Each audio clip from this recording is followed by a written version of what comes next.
essaie de théoriser le monde économique ce midi avec vous, Bruna Basini, bonjour.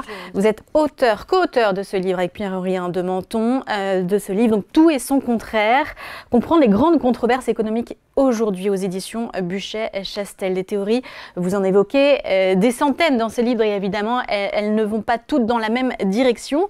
Mais on va en commencer par celles qui font l'actualité. Le théoricien sur lequel je vais vous interroger en premier, ça va faire le lien avec l'actualité de ce début de semaine, mais quand même, on ne s'attendrait pas à le trouver dans ce livre. C'est le pape François. Le pape était d'extrême gauche. Vous nous dites d'ailleurs qu'il y a des provocations économiques. Absolument, il a vraiment mis les pieds dans le plat, si je puis dire, avec son encyclique qui s'intitule Laudato Si, et qui a été rendu public peu de temps avant la COP21 en 2015. Donc Laudato Si, ça veut dire la sauvegarde de la maison commune. Alors quel est le message du pape François finalement, qui a vraiment voulu mettre un coup de pied dans la fourmilière à cette occasion? C'est de faire valoir le fait que il faut que cette planète, il faut sauver cette planète en tenant compte et bien aussi des pauvres, parce que ce sont les premières victimes finalement du réchauffement climatique. Ça s'inscrit finalement dans la doctrine sociale de l'Église et la théorie de l'écologie intégrale. Voilà, c'est le terme. Il a écrit « L'environnement est un de ces biens que les mécanismes du marché sont incapables de défendre ou promouvoir convenablement ». Il a aussi théorisé le concept de dette écologique d'ailleurs. Tout à fait. Et contre toute attente, il reçoit l'accolade de Extinction Rébellion, qui est pourtant un mouvement écolo plutôt radical, mais aussi d'Esther Duflo, d'une partie de la classe politique française qui se reconnaît finalement dans ce message. C'est d'ailleurs grâce à Ségolène Royal qu'il a accéléré la sortie de cette encyclique. Tout à fait, c'est elle qui lui dit « mais ce serait bien, Pape François, que vous sortiez, vous diffusiez cette encyclique avant la COP 21, ça aurait de la gueule. » Et il a raté la COP 28 parce qu'il aurait aimé aller à Dubaï. Oui, il aurait aimé aller à Dubaï. Finalement, bon, une méchante grippe l'a retenu. Était-ce vraiment une méchante grippe? Quoi qu'il en soit, il n'ira pas. Mais ce message, finalement, a été vécu comme un message d'extrême gauche, ou en tout cas de gauche certainement. Ce qui est intéressant aussi, c'est que le Vatican, à sa manière, a essayé de récupérer ce message qui ne faisait pas l'unanimité au sein de la Curie, loin s'en faut, et c'est Jean-Baptiste de Françu qui avait été appelé à la rescousse pour faire un peu le nettoyage au sein de la Banque du Vatican, qui arrive à réunir pour la Toussaint de 2023 tout un aréopage d'investisseurs plutôt conservateurs, etc., chrétiens, catholiques conservateurs, pour essayer d'établir des normes ISR à la sauce catholique. Et ça donnera finalement des préceptes pour investir de manière... alors attendez, le terme précis, c'est Faith Consistent Investing. Donc sélectionner des investissements en accord avec la foi. Durable, mais pas que durable. C'est-à-dire que c'est quand même en ligne avec la théorie de l'Église. Bon, alors le pape n'était pas au pouvoir. En revanche, Donald Trump l'est. Des Donald Trump, des Javier Milei, il y a une théorie qui se rapproche, vous en parlez dans ce livre, c'est les libertariens. Tout à fait. Est-ce qu'on peut aussi parler de populisme économique? Oui, enfin, il y a une forme de populisme économique, mais les libertariens, à la base, donc, qui sont incarnés par Javier Milei en Argentine. Qui a lui écrit des papiers académiques. Oui, tout à fait. Lui, c'est un économiste, pur et dur. Mais aussi, vous trouvez les mêmes idées partagées par Peter Thiel, qui a créé Palantir aux États-Unis et qui est un proche de Donald Trump. Également, voilà, même Elon Musk se reconnaît finalement dans les théories des libertariens qui, au final, prônent un individualisme à tout crin. un individualisme contre l'État qui est un léviathan insupportable. C'est en gros d'où la tronçonneuse de Javier Milei, la tronçonneuse aussi de... Mais il y a des incohérences forcément, parce que forcément. Avec les droits de douane, ça fait pas partie non. du... Mais ce ne sont pas les seuls conseillers qui ont de l'influence auprès de Donald Trump. Hein. Il y a aussi des partisans, effectivement, de créer toute une barrière douanière autour des États-Unis. Donc Peter Navarro, le conseiller commerce de Donald Trump. Et là, on tombe dans une théorie plus populiste, une approche plus populiste de l'économie. Donc voilà, Donald Trump, vous résumeriez, c'est ça, comme ça, populiste et libertarien. Populiste, libertarien. En fait, Donald Trump, on a du mal à comprendre, au-delà de l'art du deal, ce qui le meut véritablement. C'est-à-dire que chaque fois qu'il prend une décision sur laquelle il revient assez rapidement ou assez souvent, on se dit, mais tiens, c'est un coup de billard à 3 bandes, où veut-il aller exactement? Est-ce qu'il prend un peu tout ce qu'il aime dans chaque théorie sans que ça fasse pour longtemps une grande théorie cohérente? Oui, en fait, on est un peu désarçonné par l'économiste Donald Trump. Mais c'est vrai que les libertariens se reconnaissent dans le Trumpisme, comme on dit. Et le macronisme, c'est quelle théorie? C'est le en même temps.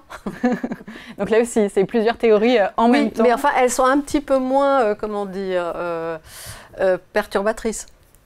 Oui, elles sont plus mainstream. Elles sont plus mainstream et bon, elles ne remettent pas en cause l'équilibre mondial, la mondialisation heureuse, etc. Est-ce que le débat économique est assez riche en France? Est-ce que ces théories, elles sont comprises, connues des Français? Alors, c'est une des thèses de notre conclusion qui est de dire que la matière, la science économique, est une science relativement jeune, 200 ans d'existence, elle est assez mal comprise en France, assez mal appréhendée, on s'en méfie, on la comprend mal.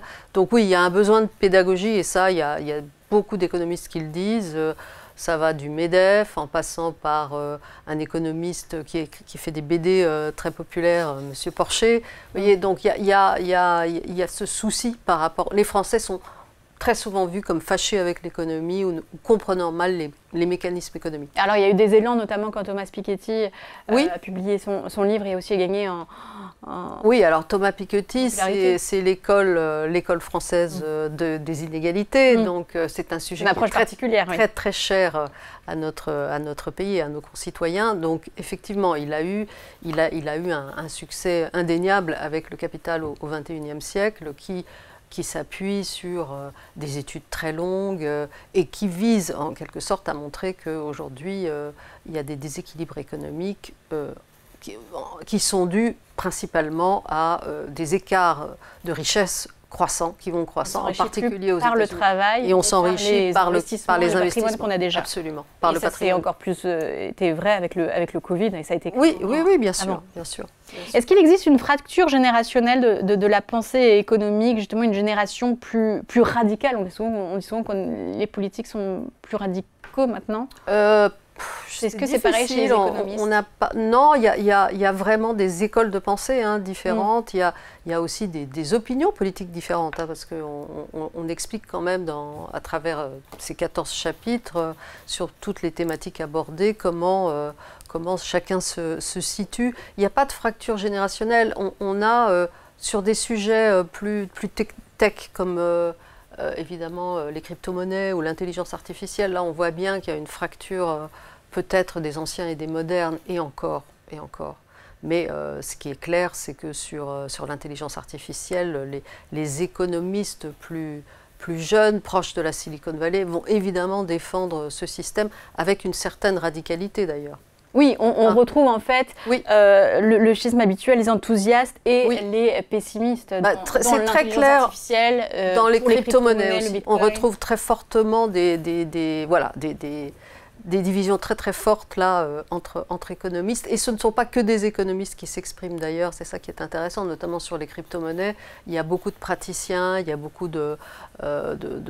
d'économistes des marchés, des salles de marché, etc., qui n'ont pas du tout la même vision que les économistes mainstream. Et eux, ils ont réussi à faire entendre leur oui, voix, pour le coup, d'une monnaie décentralisée, oui, et d'avoir été justement adoptée par un certain nombre de... Et en plus, on clairement aujourd'hui le vent en poupe avec la nouvelle administration, avec Donald Trump qui soutient clairement les crypto-monnaies.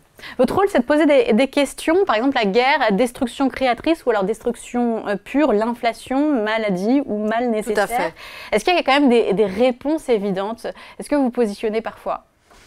C'est compliqué de se positionner. Hein. Sur les crypto-monnaies, je reviens à ça. Il y a clairement, si on avait posé la question il y a encore 10 ans, ils sont apparus en 2009, sur l'avenir de cette monnaie, de cette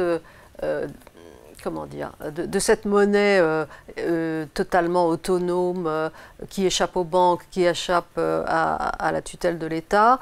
On aurait pu penser que le match n'était pas joué, en fait, qu'à tout moment elle pouvait disparaître. Eh bien non, malgré les critiques, malgré une Christine Lagarde frustrée, qui n'a cessé de s'emporter contre cette dystophie monétaire, eh bien non. Et là-dessus, on a quand même l'impression qu'aujourd'hui, ça devient un instrument de placement, un instrument de réserve, une sorte d'or numérique, et que donc probablement que la fin de l'histoire ou de l'histoire des crypto-monnaies n'est pas écrite, loin s'en faut. Oui, là, par exemple, sur l'intelligence artificielle, là aussi, on a quand même l'impression que le vent de cette technologie est tellement puissant qu'on ne reviendra pas en arrière. Donc on se rabat sur une régulation. Comment est-ce qu'on peut à la fois conserver cette intelligence tout en la maîtrisant, tout en évitant qu'elle dérive vers un remplacement de l'homme par la machine, par exemple, qui est évidemment la grande peur de tous ceux qui se sont penchés sur cette révolution numérique. Est-ce qu'on invente encore des théories aujourd'hui où on n'en fait que les recycler?